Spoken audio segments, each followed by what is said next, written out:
The Archdiocese of New Orleans identified 57 people. Yeah, we got in touch with 2 on the list to get their reaction. As Amanda Roberts reports, one former priest says he regrets his actions.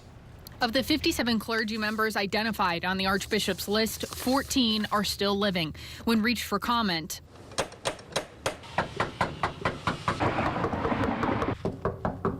Lawrence Hecker couldn't be reached, neither could James Kilgore, Gerald Prince, or Patrick Sanders. But when reached at his home, John Sachs admitted to being one of the 57 on the list. The list is out there. I have nothing to say about it. My name's on it. I have nothing to say. Do you apologize to any I've already done that 17 years ago. I apologized then. I apologize now. I'm sorry. I regret what I did. The name is correct. It's on the list. I'm sorry. That's all I can say. I'm sorry and I regret it. Do you hope for anything? Sorry and I regret it. Do you hope for anything in the future? Forgiveness. That's all. According to the Times-Picayune, Sachs admitted to sexually abusing an altar boy at St. Peter's Catholic Church in the 1980s after a lawsuit was filed in 2001. He assumed various ministry assignments since he was first ordained in 1973 in New Orleans, Metairie, Kenner, and Reserve. In 2004, he was removed from ministry. Fox 8 reached defrocked Deacon James Lockwood by phone. This has been so long ago, I can't remember the details. Lockwood was arrested on charges in 1978 for crimes against nature and contributing to the delinquency of a minor. His alleged victims were 11 and 12 years old, and he was removed from ministry in 1978. Lockwood said he's already had his time in court. Because I know one of the things that the problem is with some of the bishops covering up some of this, but I guarantee you that wasn't the case with me. I went through the court, believe me, and this was all worked out, and I haven't had any problems, and I haven't had any reason to even look at this. Like I said, it's been, actually I said 20, I think it's been over 30 years. Many diehard Tiger fans started getting their tailgate parties going yesterday. And as Catherine Mazzone shows us, Tiger fans know exactly what it will take to beat Bama. Folks are gearing up for the big game tomorrow with tons of tailgating tonight, complete with food, drinks, music, and games. This RV park is packed with LSU and Bama fans alike.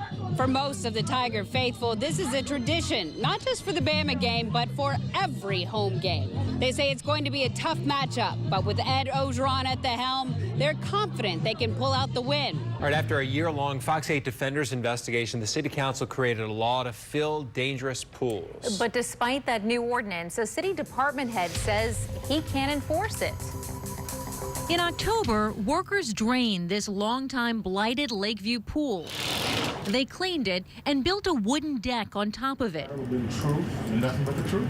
In September, a code enforcement hearing officer fined the vacant property owner, Francis Musachi, and ordered the city fill the pool. We requested the authority to fill a pool if the conditions hadn't been abated. In our eyes, we don't believe that the pool violation exists anymore. The city's director of code enforcement, Snapper Poche, says Mayor LaToya Cantrell even got involved, reaching out to the owner of the blighted property.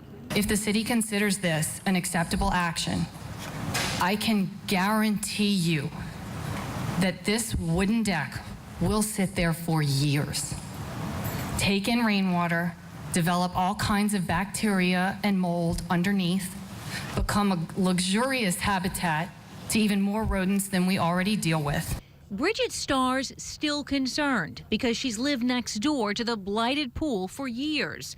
Her concerns laid out in a series of Fox 8 Defenders reports since last November. The homeowner has rights, and we respect that, but we should not have to live next to that disgusting pool, period. We've shown you the Vicksburg Street pool and tracked its history through code enforcement. We have probably put more effort into pursuing this property than likely any property in the history of code enforcement. Yet, neighbors long complain the years of hearings and fines hasn't worked in this case. In the past, neighbors say the owner paid thousands of dollars in fines on the day of a sheriff's sale. So the city got paid, the homeowner got to keep her home, but before now, the violation still existed. And the neighbors had to start all over again, right back to square one, forced to call the city's 311 line and open a new case.